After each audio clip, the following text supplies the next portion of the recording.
Crew, what's up? It's Taylor Welch, and wanted to tell you about something that I've been reading lately about Warren Buffett, Charlie Munger. These are two of the wealthiest. I think Warren Buffett is the third or fourth wealthiest person on the planet, 80 billion something net worth, and his partner, Charlie Munger, who's 94, 93 years old, wrote a book, and it's one of my favorite freaking books ever. I've been reading through it and highlighting all of it, and it's called Poor Charlie's Almanac.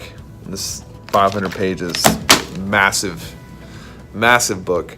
Inside the book, he talks about 10 key principles or rules for investing, and I wrote it down, and I've got it actually saved on my computer because this is so good. It's like practical, applicable not just to investing your money, but investing your time and how to make decisions that involve risk. Okay, so any decision that you are going to make that involves risk, this is a checklist that you're going to want to save and read. I'm going to give it to you. We're going to hop to the computer and roll through it. But I recommend you hop through Amazon or something and grab this book because it's not just about investing. It applies to everything in your life. I'll hop behind the computer here and I'll take you through it. All right, y'all. So Charlie Munger, like I said, is one of my favorite people to study. He's old.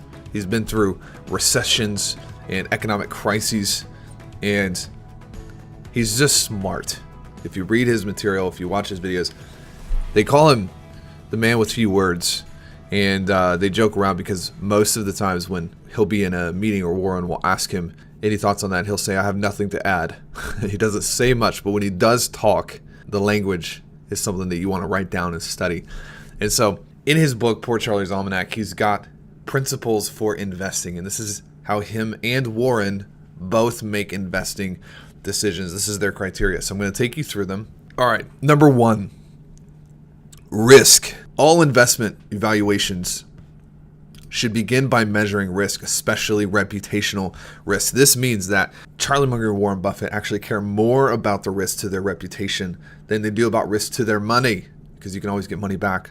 But what if you lose your reputation, or if you lose your good name, then it will take you years and years and years and years and years, and potentially you'll never get it back. Incorporating an appropriate margin of safety. This is why when people tell us, hey, you shouldn't have all this money in the bank. Hey, you shouldn't have these reserves. You could be putting this into the stock market to be earning you a return. They're just stupid. Most financial analysts and most financial advisors are not smart. They do not have money. And you want to have margin.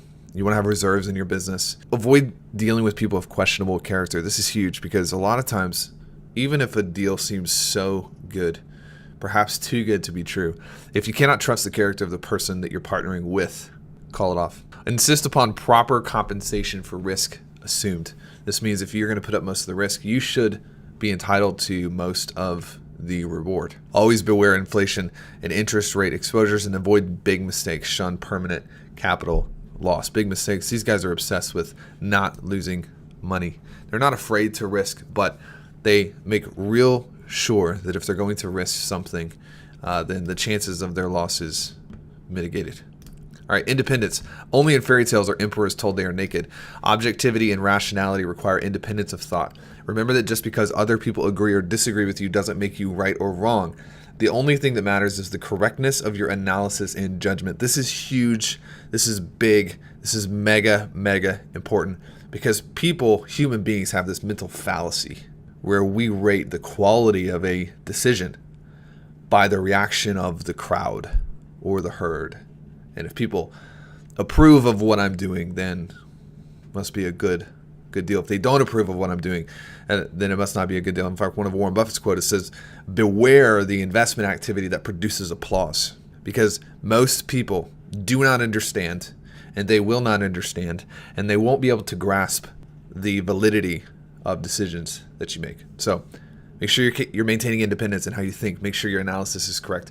And then mimicking the herd, this right here, mimicking the herd invites regression to the mean.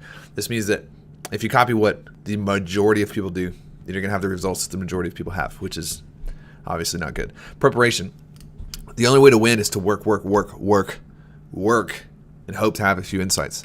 Everybody's telling you that work smarter, not harder. Why Why don't you do both? What about the person who works smarter and harder? Work is part of the equation. Develop into a lifelong self-learner through voracious reading. Cultivate curiosity and strive to become a little wiser every day. More important than the will to win is the will to prepare. I can tell you this much. Every single dealing or every single business deal, every single event we've ever done or spoken at or whatever, when we prepare, we seem to win. When we don't prepare, we seem to lose. Develop fluency in mental models from the major academic disciplines. It's just basically, you could reword this and say, understand how the brain thinks and your own shortcuts that your brain will try to make. If you want to get smarter, the question you have to keep asking yourself is why? Understand why things happen the way they do. And learn from history. Go back into history and learn the great stories of times before us. And if you can isolate why things happened then you'll be able to predict to an extent things that are going to happen ahead. Intellectual humility. Acknowledging what you don't know is the dawning of wisdom. Stay within a well-defined circle of competence. Identify and reconcile disconfirming evidence. Resist the craving for false precision, false certainties. This is one of the biggest temptations ever, is we will go out and we will try to find evidence of things that we believe rather than forming beliefs based on the evidence that we find. I think it was an old economist that said, if given the choice between proving that our ideas are accurate or adopting new ideas, most people will get busy with the proof. People just seem unwilling to admit that their ideas are wrong.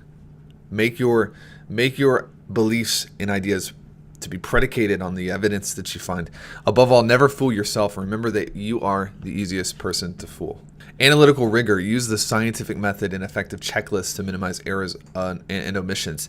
So this is really interesting because I know I've experienced this in my life. Chris has experienced this in his life. And in our businesses, we find this all the time. Is if we don't have processes for how to think and how to make decisions and checklists even for how we think about things, then our decisions will be up and down and up and down and up and down. So you got to determine the value apart from price, progress apart from activity, wealth apart from size. It's better to remember the obvious than to grasp the esoteric. What's this mean?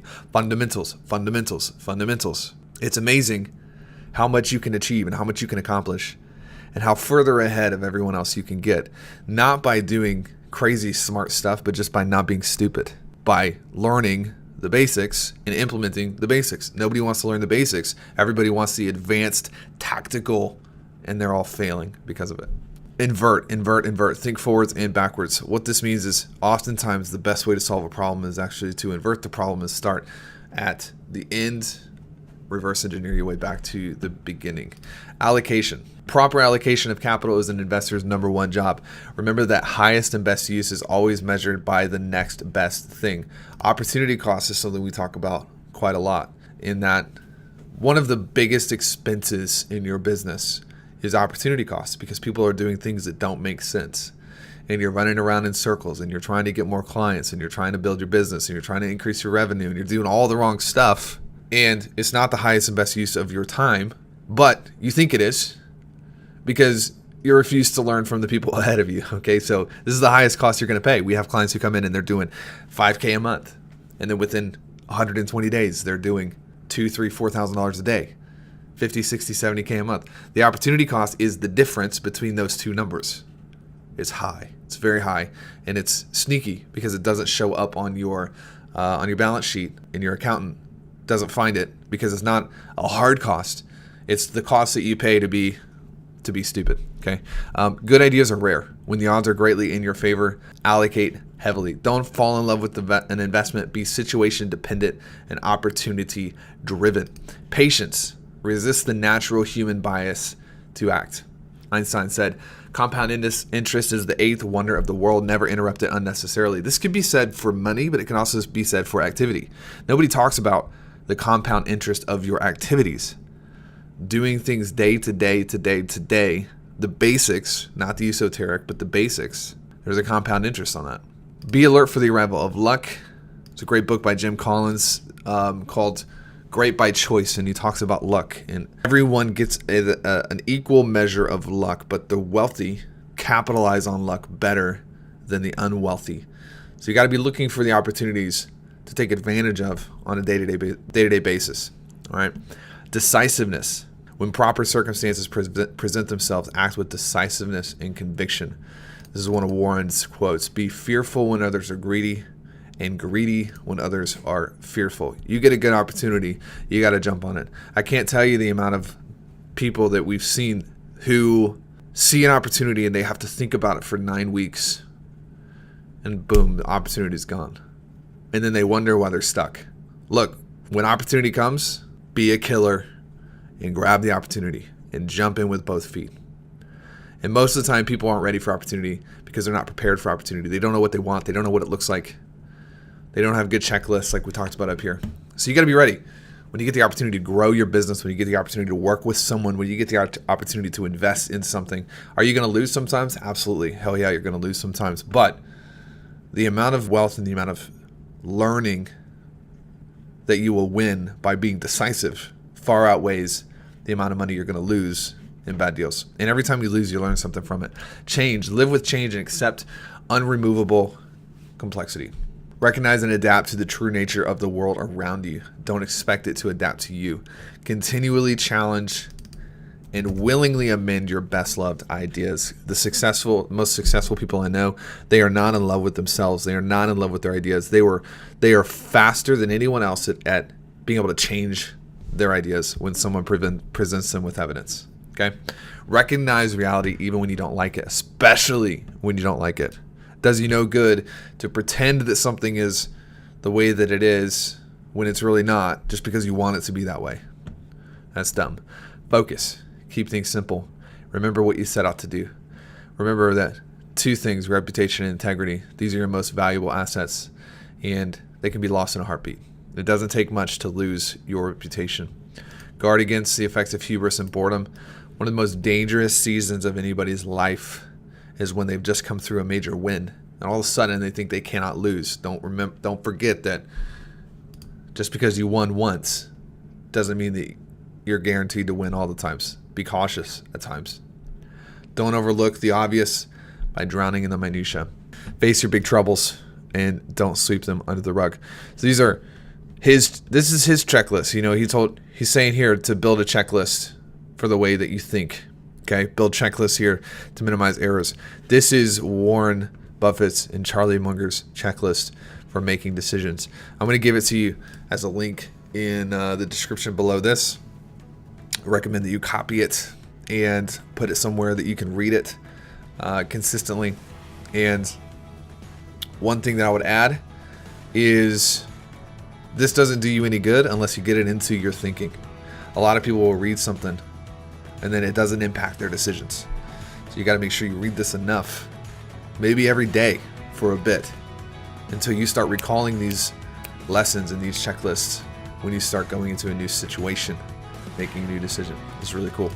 Really cool. Check out the link, copy it over. Hope you guys like this. Adios.